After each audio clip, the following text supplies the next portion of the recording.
Okay, guys, I got a little bit of a story for you today, but first, check this out. An armed suspect remains hospitalized after firing shots at officers early Sunday, Indiana State Police said. Shelbyville police said at about 11 p.m. on Saturday, Lyman Dawson, 22, was attempting to break into a vehicle at the Family Video store at the corner of Colescott and Harrison Streets. Dawson fled the scene and ran to a home in the 700 block of Elm Street where he allegedly broke into a residence before going back to the 700 block of Harrison Street. On Harrison Street, Dawson is alleged to have shot Ryan Rooks, who is in his upstairs apartment in the 700 block of Harrison Street.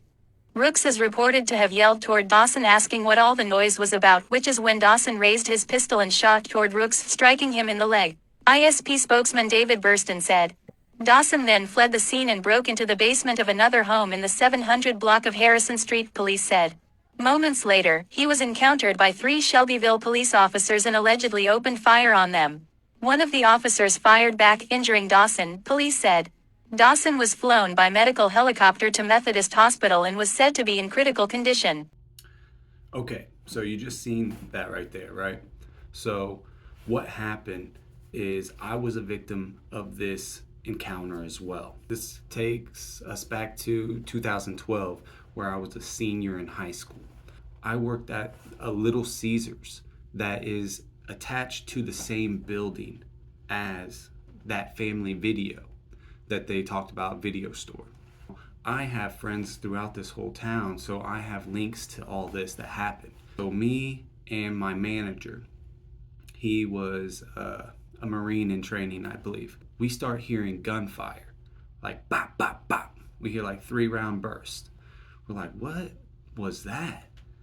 We're not too sure what's going on. So we look out the front window into the parking lot. And as we're looking into the parking lot, there's a truck coming into the parking lot facing the store. And in the truck is 2 people. And a bigger guy hops out the driver's seat and another guy hops out the passenger. And they run to the back of the vehicle and hide behind the tailgate. And the kid, the other guy, not the big guy, but the other guy, I actually went to high school with, so I recognized him. And I'm still not too sure what's going on. And then I look to the street and I see on Harrison Street, there is a maniac waving a gun around. So I'm yelling at the guys, get in here, get in here. And they're petrified because he shot a couple rounds at them. And so I run out there and I grab both the guys by their heads, put their heads underneath my arms, and I truck them back into the building. And as we're running back, this kid, that guy is pew, pew, pew. We could hear the bullets past us. Like they were flying right past us. This dude unloaded a bunch. When they say he only had 1 gun, I don't believe it because this guy was shooting off rounds. Then this is when, in the story, once we get them back in there, me and my manager go to Family Video and we lock up all them and we bring them back to our shared bathroom because it's the same building, and we locked everybody in there. And while that's happening is when Rooks yells across the street out of his apartment, what's going on? And that's when he luckily, well, not luckily for him, but for us, took the attention off of us and onto him, which led to him getting shot, but only in the leg. But we were still surrounded by the SWAT and the police and barricades. By this point, so much cops showed up to the scene. The car that was getting broken into, those were the initial shots that set off everything. And what's even sad about that is that was also a buddy of mine's car that got hit with a bullet. The bullet went all the way through and hit his son's car seat. All right, now nobody was in the car, so everybody is safe. But that alone should be another charge on that fool. So he shot multiple rounds at multiple people, and then the SWAT showed up. And SWAT came to our doors, yelled at us to get inside, stay inside, don't come out, blah, blah, blah. We didn't. So from then, we're locked in the back, waiting for SWAT to come back in and clear us. While we're sitting there, we're feeding them our pizzas. We're like, everybody giving them pizzas. We're like, chill, do what you guys need to do. We're going to probably be here for a while. And we were there for a while. They were wanting a handful of us to stay, but I was a high schooler, man. I wasn't trying to get it. They wanted us to make a report for the paper. We probably should have, because clearly the report doesn't have how many rounds were fired at us as well. So, and I'm guaranteed that would be another charge on that fool. He was high on bath salts the whole time as well. So this is what the main reason why he fled the house on Elm Street, up Colescott and to Harrison Street.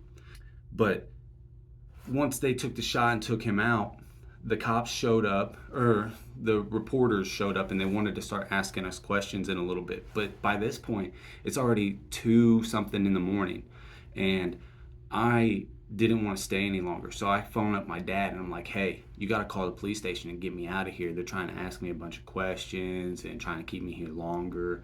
And I'm like 17, 18 years old or something. And he's like, yeah, we'll get you out. So he calls up the police station and gets me escorted out of the premises. And I left, and nobody ever asked me a single question. Police never asked me to come to the police station. I was never involved with any of the prosecuting, and I was never asked to come to court. I did give them my name, but my name never popped up in the report. So I just wanted to tell everybody my side of the story and how we evaded this man that was going nuts in the town. The thing is, he was shot in the head, guys, and survived. Went to the hospital, and he was there for a while. When he came out, they dropped charges because they thought he would be like mentally not there. But apparently he was fine, up talking to people, walking the streets again. And they noticed it, so they booked him and put him in, and now he's away for like 55 years. So he was a problem that was on the streets of our town, and now he is no longer in here. He's still alive though. He's still alive. So that's as far as I know anyway. When I'm trying to do all this, I couldn't find anything about him. I can't find out where he's locked up. I don't know nothing. I can't even find where he's at. So Lyman Dawson tried shooting several people and failed. He's where he needs to be, exactly where he needs to be. So that was my side of the story.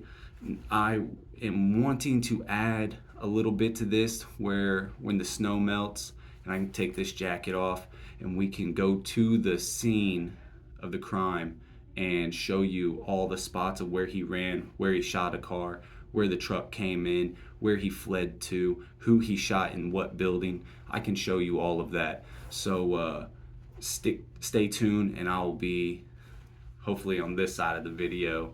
It should be good.